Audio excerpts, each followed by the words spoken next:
So you're in this sort of worked up, warped position because of that. But if you even just say, I want your thesis statements and your topics, give me those on Tuesday. And if you're a chemistry teacher or marine biology teacher or nursing teacher, and you skim those, and you might find 2 or 3 examples of things that you want to talk about to the class for 15 minutes before your lecture. You say, you know, I'm noticing as a class that you all have subjects but not research questions. You need a research question in this field to do a good research paper. Here's an example of one that's not so good. Here's an example of another one. Please go to the Writing Center. You don't have time to do anything else as a teacher, but if you take those few minutes, you've collected them, they know you've read them and you're paying attention, and you send them to the Writing Center. And you're using the resources on campus to get students into it. Then you take another paper and you say, just give me an annotated bibliography of 3 of your sources. I just want to see what sources you're using. If you're teaching and you're using the Blackboard supplementary, you can actually do this online. A real cool use of Blackboard is students log in. If you don't do anything else, you just have your syllabus there. For their research paper, have them use a discussion board that you call annotated bibliography. Have them go into Blackboard, post and share the sources that they're using so that they help one another with research, and you get an overview of the things that you're going to be seeing in their writing. You can add sources that they might need to read. Now you've got them again doing what you do. Remember graduate school when you were working on a paper and you had other students and you would meet and you would have seminars and you say, what are you reading? Or you ask your professor what you should read. You would talk to experts. Now you're making students experts and they're helping one another. Michelle talked about Barbara Pfister, who's the librarian who works on the Hacker franchise. I first read research work from Barbara Pfister before I even knew Michelle, knew that she worked on Hacker when I was teaching research writing at Colorado State. She has this really cool essay on what A students do to get A's in the research paper. The first thing they do is they don't go to the library and start with a subject and work their way down to a thesis statement. They talk to people who know something in the field. Sources are people talking to people. The A students go and they ask a professor, what should I read, who should I talk to? If I'm in an English class and I get assigned in a writing class to do, and I choose to do a paper on herpetology because I have a pet snake, I might go over to the science wing of the building and talk to somebody who knows about snakes and say, I want to do something about snakes, and ask somebody. Then the students, the second thing they do is they write before they research. So in Michelle's map, that calendar, there's writing, then researching, sort of worked out in that schematic. If you write first, you find your voice, you find what you think. So one of my favorite assignments in the beginning of the semester is I'll assign students to write an essay. One of the best sources for just generating an essay topic is Harper's. You know, remember Harper's Index? So you can go to, Harper's Magazine.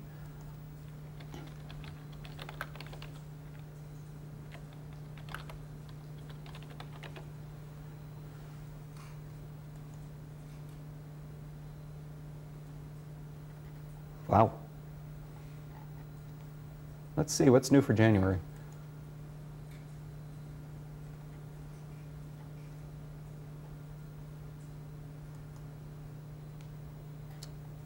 Oh, used to be free.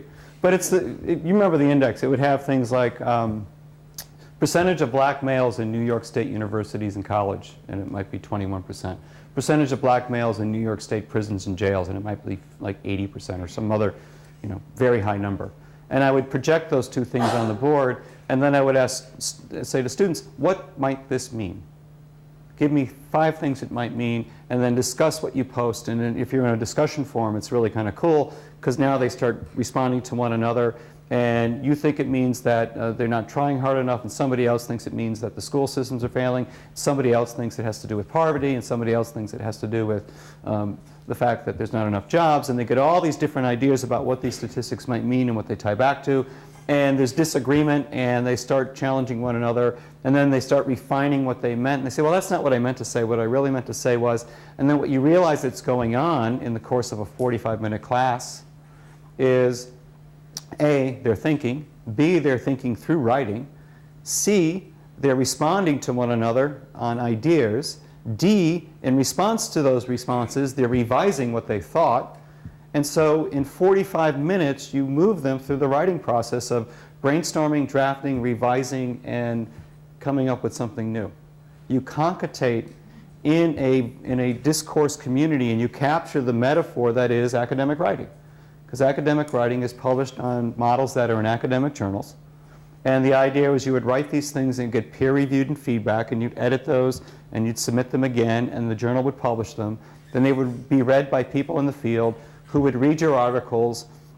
And if you're lucky, in a few years, somebody would write an article that cited your work.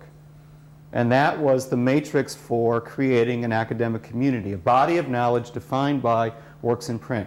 And that simple act of asking students what something might mean, not telling them what is the meaning, what might it mean, not looking for a answer, but looking for answers, opening them up to discussion, and then having them work through that process online captures in a microcosm setting the exact kind of behaviors that go on in academic journals. Then you point that out to them. You point out what they're doing. Did you know you were essaying in the classic French term? Essay from Montaigne, to think, to judge, to attempt, to experiment. That's what an essay is. And in this conversation, that's what they're doing. They're trying out ideas. They're thinking. They're not researching. Then you can say, look at this wonderful discussion. Write an essay that just, based on this discussion and what you think and your opinion and your own reasoning, gives a point of view on these statistics, or something that came up in the discussion. So it might not write about the statistic, but they might write about housing. Or they might write about whether prisoners should have schooling while they're in the prison. Or they might write about education. Or they might write about poverty. They might write about any range of things that this thing opens up as a possibility for examination. And they write those essays, and then you can collect them. Then, you know, if you want to have fun, you can bundle them and make those a reader. Now they're sharing the essays, and that becomes your reader. And then the second essay might start the research project. Okay, you've all written this first draft. Go find one source that you're going to integrate into this, because you've got a thesis. You've got an issue. Just integrate one source and weave it into your paper. Now they go to the library with their paper and say, this is what I'm writing about. Here's my topic. Or you can take all their first paragraphs and thesis statements, send them to the librarian who does the library orientation thing, say, my class is coming in and these are the things they're writing about, and when you show them how to search a database, would you use one of their topics? Would you have them come up, and now the students are paying attention to that because it applies to what they're doing in real time, and they're working from a pace and place of having a voice. Now they're weaving sources into their writing, and they're building an argument that they've come to have a point of view on. And then the real cool thing is it's not patch writing, it's integration. Now you know why you're going to integrate a source.